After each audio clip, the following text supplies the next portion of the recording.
সারা বাংলাদেশের সবাই আজকে জেগে আছে সাবেক প্রধানমন্ত্রীর জাজমেন্ট বা রায় ঘোষণার দিকে। আজকের এই রায় ন্যায় বিচার সবাই পাবে, কারণ উভয় পক্ষে ন্যায় বিচার হতে বঞ্চিত হবে না, আমি এইটাই মনে করি আর কি। এক পক্ষ খালাস চাইবে আর এক পক্ষে সাজা চাইবে, এইটাই নিয়ম।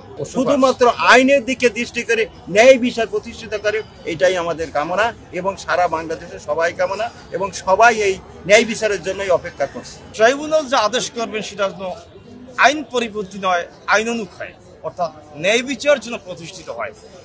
প্রসিকিউশন পক্ষ যদি প্রমাণ করতে পারেন যে ডিফেন্সের এগেনিস্টে যে অপরাধ আছে, যে ধরনের অভিযোগগুলো মামলায় আছেন, সে অভিযোগটা প্রুভ করতে হবে। সে অভিযোগ যদি প্রুভ করতে পারেন দেন আদালত জাজমেন্ট এক ধরনের জাজমেন্ট করবেন।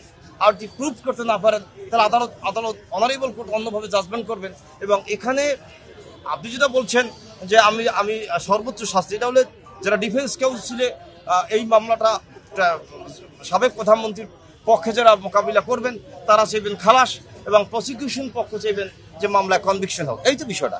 বাংলাদেশের মানুষের বক্তব্যটা হলেন বিভিন্ন কর্নার থেকে যে অন্তত আদালতে মানুষের শেষ আশ্রয়স্থল কোথায়। দেখেন, রাস্তায় যখন মারামারি করে বা যখন পুলিশে অ্যারেস্ট করে বা কোনো মানুষ হত্যা হয়ে যায়, ওই যে পরিবার ভুক্তভোগী থেকে তাদের আসলে শেষ আশ্রয়স্থল আদালত, অনারেবল কোর্ট, যা আদালতে গেলে ন্যায় বিচার পাওয়া যাবে। সে আদালতের মাধ্যমে জন্য বাংলাদেশে ন্যায় বিচার প্রতিষ্ঠিত হয়, এইটি আমরা সাধারণ আইনজীবী এক্সপেক্টিং করছি।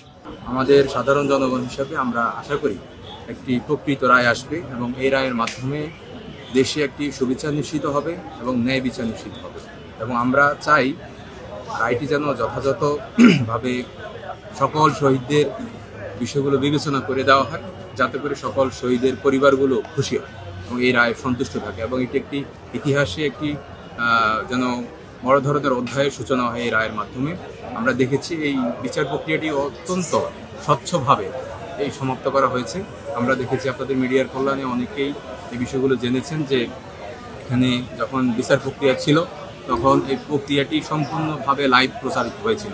আজকের রায়টিও লাইভে আসবে এবং এর লাইভের মাধ্যমে প্রচার করে এখানে আমরা অন্তত বিশ্ব মিডিয়াও জানান দিতে পেরেছি যে এখানে কোনো প্রকার ত্রুটি বিচ্যুতির সুযোগ নেই। যা হয়েছে ওপেন মিডিয়ার সামনে হয়েছে এবং জনগণের সামনে হয়েছে এই বিচার প্রক্রিয়াটি। তো আশা করি এই রায় প্রকাশিত হলে বাংলাদেশের প্রতিটি জনগণ এই রায়কে মেনে নেবে এবং সন্তোষ প্রকাশ করবে। আমরা আইনজীবীরাও চাই এমন একটি রায় হোক যেটি বাংলাদেশের ইতিহাসে একটি উজ্জ্বল দৃষ্টান্ত হয়ে থাকবে এবং প্রকৃত অপরাধী তাদের বিচার সুনিশ্চিত হবে এই রায়ের মধ্যে।